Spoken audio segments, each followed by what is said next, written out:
नमस्कार। आज हम डिस्कस करेंगे एचपीएसएससी का प्रीवियस पेपर। ये जो एचपीएसएससी का प्रीवियस पेपर है, इसका आज हम हिस्ट्री का सेक्शन जो है वो डिस्कस करेंगे। आने वाले एग्जाम्स में डेफिनेटली आपको यहाँ से हेल्प मिलेगी, क्योंकि आपको पता है कि रिपीट करके क्वेश्चन जो है वो कई बार पूछे जाते हैं। तो क्वेश्चन नंबर 121 से तो हम स्टार्ट करेंगे ही। उससे पहले टेलीग्राम, इंस्टाग्राम और फेसबुक, इन सभी पर अगर अभी तक भी आपने हमें ज्वाइन नहीं किया है तो इन सभी का लिंक नीचे डिस्क्रिप्शन बॉक्स में दिया है, तो आप इन सभी पर हमें ज्वाइन कर लें। कई लोगों के पास टेलीग्राम का लिंक काम नहीं करता, तो वो अपने टेलीग्राम पर जाकर @allexam31 सर्च करें। 7,700 से अधिक फॉलोअर हमारे टेलीग्राम पर हैं, आपको उन लोगों को ईजिली मिल जाएगा। क्वेश्चन नंबर 121 देखिए, यहाँ पर पूछा गया है the largest concentration of Harappan sites has been found along which river. Harappa स्थलों की सबसे बड़ी सघनता निम्न किस नदी में पाई गई है? तो ये पाई गई है घग्गर हकरा नदी पर। ऑप्शन डी, घग्गर हकरा नदी जो है वो सही आंसर है। अब ये तो पूछा गया है कि largest concentration of Harappan sites जो है वो कहाँ पर मिली। यहाँ से कुछ और क्वेश्चन भी इंपॉर्टेंट बनते हैं। देखिए, जो इंडस वैली से डायरेक्टली क्वेश्चन नदियों से रिलेटेड पूछ जाते हैं, हमें पूछ लिया जाता है कि हड़प्पा कौन सी नदी के किनारे स्थित है। तो हड़प्पा जो है वो रावी नदी के किनारे स्थित है। उसी तरह चान्होदड़ो कहाँ पर स्थित है और कौन सी नदी के किनारे स्थित है? तो चान्होदड़ो जो है वो सिंधु नदी के किनारे स्थित है और पाकिस्तान में स्थित है। रोपड़ पंजाब में है और सतलुज नदी के किनारे स्थित है। लोथल जो है वो गुजरात में पड़ता है और भोगवा नदी के किनारे ये स्थित है। धौलावीरा जो है वो गुजरात में पड़ता है और कच्छ नदी के किनारे ये स्थित है। राखीगढ़ी जो है वो हरियाणा में पड़ता है और घग्गर नदी के किनारे स्थित है। उसी तरह ये इंपॉर्टेंट तो आप याद रखेंगे ही, परंतु एक क्वेश्चन का आंसर आप कमेंट करके भी यहाँ से बताएंगे। हड़प्पा की खोज जो था वो किसके द्वारा की गई थी? ये बिल्कुल बेसिक क्वेश्चन है और कई बार एग्जाम में पूछा गया है, तो कमेंट करके बता दीजिए। नेक्स्ट क्वेश्चन देखते हैं हमारे पास क्या दिया गया है। यहाँ पर पूछा गया है जीविका mentioned in early Buddhist literature was आ। तो आरंभिक जो बौद्ध साहित्य था उसमें जीवक का वर्णन किया गया। ये जीवक है क्या? जीवक जो है फिजिशियन को कहा जाता था। ऑप्शन बी जो है वो सही आंसर है। फिजिशियन यानी कि जो उनके डॉक्टर थे बुद्धिस्ट पीरियड में, तो बुद्धिस्ट पीरियड में डॉक्टर को जीवक कहा जाता था। अब देखो, बौद्ध धर्म में जो था वो संगीतियाँ हुई थी। ये 4 संगीतियाँ काफ़ी इंपॉर्टेंट है। अब इनके बारे में जानिए कि पहली कहाँ पर हुई थी। पहली जो था वो सप्तपर्णी गुफा राजगृह में जो था वो हुई थी और अजात शत्रु के कार्यकाल के दौरान ये हुई थी। और द्वितीय जो संगीति थी वो वैशाली में हुई थी, वैशाली में, और कलाशोक के कार्यकाल के दौरान हुई थी। तृतीय संगीति जो था वो पाटलिपुत्र में हुई थी और अशोक के कार्यकाल के दौरान हुई थी। उसी तरह जो चौथे नंबर की संगीति थी वो कुंडलवन में हुई थी और कनिष्क के कार्यकाल के दौरान हुई थी। तो ये 4 बुद्धिस्ट संगीतियाँ हैं, इनके बारे में आप याद रखेंगे। अच्छा, क्वेश्चन नंबर 123 देखिए, which of the following monopolised trade in silk during the Gupta period. तो गुप्त काल में निम्न में से किसने रेशम व्यापार का एकाधिकार कायम किया?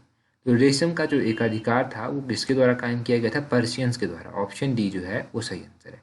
ऑप्शन डी इसका सही है। अगर गुप्ता पीरियड की बात करें तो यहाँ पर इनके समुद्रगुप्त एक राजा हुए। समुद्रगुप्त को जो था वो कविराज की उपाधि भी जो था वो दी गई थी। अब इनको कविराज की उपाधि तो दी गई थी, इसके साथ इन्हें भारत का नेपोलियन भी कहा जाता था। तो भारत का नेपोलियन इन्हें किसने सबसे पहले कहा? तो V.A. स्मिथ के द्वारा जो था वो समुद्रगुप्त को भारत का नेपोलियन जो था वो कहा गया था। ये सब आप गुप्ता पीरियड के बारे में याद रखिए। और एक क्वेश्चन जो हमने यहाँ पर डिस्कस किया पर्शियन से रिलेटेड, वो भी याद रखिए। नेक्स्ट क्वेश्चन देखिए 124, Alauddin Khilji became the sultan of Delhi after treacherously murdering his uncle. तो अलाउद्दीन खिलजी अपने चाचा, उनका क्या नाम था, जिसको उन्होंने कपटपूर्ण जो था उनकी हत्या कर दी थी और बाद में दिल्ली का सुल्तान जो था वो बन गए थे। तो इसके ऊपर तो शायद एक मूवी भी बनाई गई है। तो इस क्वेश्चन का ऑप्शन सी सही आंसर है, जलालुद्दीन खिलजी। जलालुद्दीन खिलजी को जो था वो मार दिया गया था, किसके द्वारा? अलाउद्दीन खिलजी के द्वारा। हुआ क्या था, देखिए, जो जलालुद्दीन खिलजी थे ये अपने भतीजे का नाम था अलाउद्दीन खिलजी। अलाउद्दीन खिलजी से मिलने जो था वो गए थे, इनको कुछ बधाई वगैरह देने गए थे। तो भतीजे ने क्या किया, भतीजे ने जो था वो छल पूर्वक जो था वो इनका वध जो था वो कर दिया था और राजा खुद जो था ये दिल्ली के सुल्तान बने। अब अलाउद्दीन खिलजी की बात की जाए तो इनके समकालीन जो था वो अमीर खुसरो भी हुए। कई बार क्वेश्चन पूछा गया है कि अमीर खुसरो किसके समकालीन थे। यहाँ पर बात की जा रही है खिलजी वंश की। तो खिलजी वंश की स्थापना किसने की थी? तो खिलजी वंश की स्थापना जलालुद्दीन फिरोज शाह खिलजी के द्वारा की गई थी। ये सब आप यहाँ से याद रखिए। क्वेश्चन नंबर नेक्स्ट देखिए, यहाँ पर पूछा गया है Akbar's kingdom was divided into how many subas. तो अकबर का जो साम्राज्य था वो कितने सूबों में बंटा हुआ था? अकबर का जो साम्राज्य था वो 15 सूबों में बंटा हुआ था। ऑप्शन बी जो है वो सही आंसर होगा इस क्वेश्चन का। अब देखो ये जो 15 सूबों में बंटा हुआ था, ये 15 सूबे कौन कौन से थे? एक तो इलाहाबाद था, आगरा था, अयोध्या था, अजमेर था, अहमदाबाद था, बिहार था, बंगाल था, दिल्ली था, काबुल था, लाहौर था, मुल्तान था, मलका था, बिरार था और अहमदनगर था और एक खानदेश था। और अगर अकबर की ही बात की जाए तो अकबर के कार्यकाल के दौरान पानीपत का द्वितीय युद्ध भी हुआ था। तो पानीपत की दूसरी लड़ाई कब हुई? 1556 में हुई और ये बेरम खां के नेतृत्व में जो था वो लड़ी गई थी। ये आप याद रखिए। कई बार क्वेश्चन पूछ जाता है कि दीन ए इलाही की स्थापना किसने की? तो दीन ए इलाही की स्थापना अकबर के द्वारा की गई थी और अराउंड 1582 जो था वो दीन ए इलाही की स्थापना इनके द्वारा की गई थी। तो ये सब आप अकबर के बारे में तो याद रखिए। क्वेश्चन में पूछा गया है how many years after the battle of Plassey did the battle of Buxar take place? तो पलासी के युद्ध के कितने वर्षों के बाद जो था वो बक्सर का युद्ध हुआ था? दो चीज़ें पहले तो याद रखिए कि पहले पलासी का युद्ध हुआ फिर बक्सर का युद्ध हुआ। अब ये पलासी का युद्ध कब हुआ था और बक्सर का युद्ध कब हुआ था, अगर आपको ये पता है तो आप इजीली डिफरेंस जो है यहाँ से निकाल सकते हैं।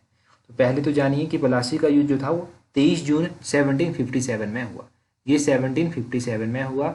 और अगर बैटल ऑफ बक्सर की बात की जाए तो बैटल ऑफ बक्सर जो था वो अक्टूबर में हुई थी और 1764 में ये हुई थी। तो अगर इसी हिसाब से डिफरेंस देखा जाए तो 7 ईयर का डिफरेंस इनके बीच में आता है। ऑप्शन डी जो है इस क्वेश्चन का सही आंसर होगा। दो तीन चीज़ें जो आपको यहाँ से याद रखनी है कि प्लासी का युद्ध कब हुआ, बक्सर का युद्ध कब हुआ, इन दोनों के बीच में डिफरेंस कितना है, ये सब आपको याद रहना होना चाहिए। तो बस यहाँ से आप यही दो क्वेश्चन जो हैं वो याद रखिए। अगले क्वेश्चन में क्या पूछा गया है? When did Keshav Chandra Sen join the Brahmo Samaj? Keshav Chandra Sen के द्वारा जो था वो कब ब्रह्मो समाज जो था वो इसके साथ ये जुड़े या फिर कब इन्होंने ये ज्वाइन किया था? तो इसका सही आंसर है ऑप्शन डी 1858। 1858 में इन्होंने जो था वो ब्रह्म समाज को ज्वाइन किया। अब ब्रह्म समाज की बात करें तो इसकी स्थापना कब की गई थी और किसके द्वारा इसकी स्थापना की गई थी? देखिए ब्रह्म समाज की स्थापना 1828 में की गई और 1828 में इसकी स्थापना राजा राममोहन रॉय जी के द्वारा की गई। अब राजा राममोहन रॉय ने इसकी स्थापना कहाँ पर की? तो कलकत्ता में जो था इसकी स्थापना की गई थी। उसी तरह कमेंट करके बता दीजिए कि आर्य समाज की स्थापना जो था वो कब की गई थी। क्वेश्चन नंबर 128 देखिए। 128 में पूछा गया है boycott of British goods was adopted as a national policy in the year. तो ब्रिटिश माल सामान का बहिष्कार राष्ट्रीय नीति के रूप में किस वर्ष जो था वो अंगीकार किया गया था? तो ये अडॉप्ट किया गया था 1905 में। ऑप्शन बी जो है वो सही आंसर है।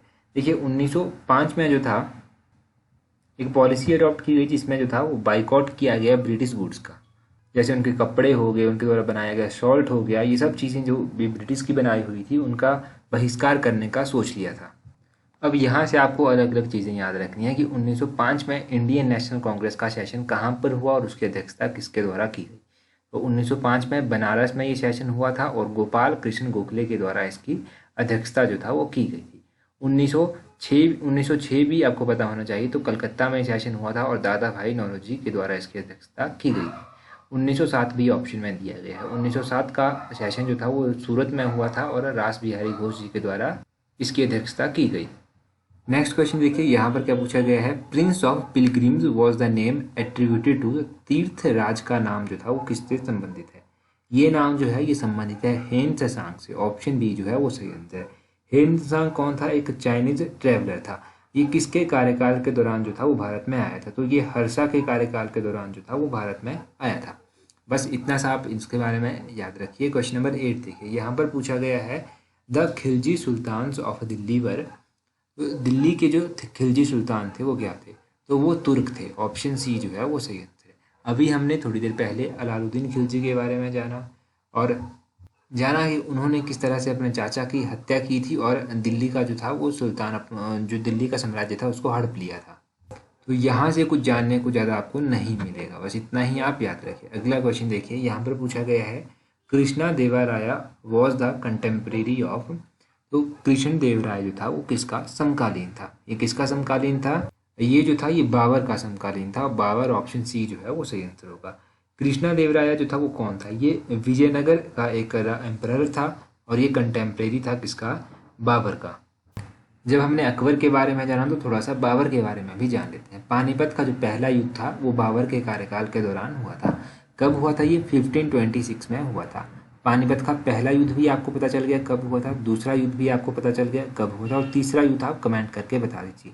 इसके अलावा बैटल ऑफ बक्सर याद रखेगा, बैटल ऑफ प्लासी याद रखेगा, ये सब आपको पता है। अब पानीपत का पहला युद्ध जो था वो किस किस के बीच में हुआ था, ये बाबर के बीच में हुआ था और इब्राहिम लोधी के बीच में हुआ था। ये सब आप यहाँ से याद रखेंगे। अगला क्वेश्चन देखिए, यहाँ पर पूछा गया है क्वेश्चन नंबर 10 में, who is generally acknowledge as the pioneer of local self government in modern India. तो आधुनिक भारत में किसे स्थानीय स्वशासन का प्रणेता सामान्यता माना जाता है, तो ये माना जाता है लॉर्ड रिपन को। ऑप्शन ए जो है वो सही आंसर है। लॉर्ड रिपन के बारे में आपको पहले तो पता होना चाहिए कि इनको और क्या कहा जाता है, तो इनको father of local self government भी कहा जाता है इंडिया में। इनका कार्यकाल जो था वो 1880 से लेकर 1884 के बीच में होता है। 1880 टू 1884 इनका कार्यकाल रहा। इनसे पहले जो लॉर्ड थे उनका नाम था लॉर्ड रिपन, ये इनसे पहले वायसराय थे, और इनके बाद में जो वायसराय हुए उनका नाम था लॉर्ड डफरिन। ये सब याद रखिए। अगला क्वेश्चन देखिए, अगले क्वेश्चन में पूछा गया है, who was the founder of servants of India society. ये जो सर्वेंट्स ऑफ इंडिया सोसाइटी थी इसके फाउंडर कौन थे, तो सर्वेंट्स ऑफ इंडिया सोसाइटी के जो फाउंडर थे उनका नाम था गोपाल कृष्ण गोखले। ऑप्शन ए जो है वो सही आंसर है। गोपाल कृष्ण गोखले जी के द्वारा जो था वो कब इसकी स्थापना की गई थी सर्वेंट्स ऑफ इंडिया सोसाइटी की, तो 1905 में जो था इस सोसाइटी की स्थापना गोपाल कृष्ण गोखले जी के द्वारा की गई। ये जो सर्वेंट्स ऑफ इंडिया सोसाइटी थी ये क्यों बनाई गई थी और किन लोगों को इसमें शामिल किया गया था, तो देखो ये लोगों की सेवा करने के लिए बनाई गई थी, और इसमें जो था जो लोग डेडिकेटेड थे सोशल सर्विसेज को लेकर और परिवर्तनों को लेकर, उनको जो था यहाँ पर ऐड किया गया था। तो ये थे आज के इंपॉर्टेंट क्वेश्चन। काफ़ी इंपॉर्टेंट क्वेश्चन थे, जितने भी थे हिस्ट्री के क्वेश्चन थे सारे। तो आप इन क्वेश्चंस को याद रखिएगा, और अगर आपको वीडियो हेल्पफुल लगता है तो चैनल को सब्सक्राइब ज़रूर कर दीजिएगा, ताकि आने वाली वीडियोज़ की अपडेट भी आपको टाइम टू टाइम जो है वो मिलती रहे। और बाकी आपको पता है टेलीग्राम, इंस्टाग्राम, फेसबुक, यहाँ पर आपको इंपॉर्टेंट इन्फॉर्मेशन दी जाती है, तो इन सब पर हमें ज्वाइन कर लीजिए, ताकि आपको भी टाइम टू टाइम इन्फॉर्मेशन जो है वो मिलती रहे। So that's all for today. Thank you very much for watching and listening it very patiently.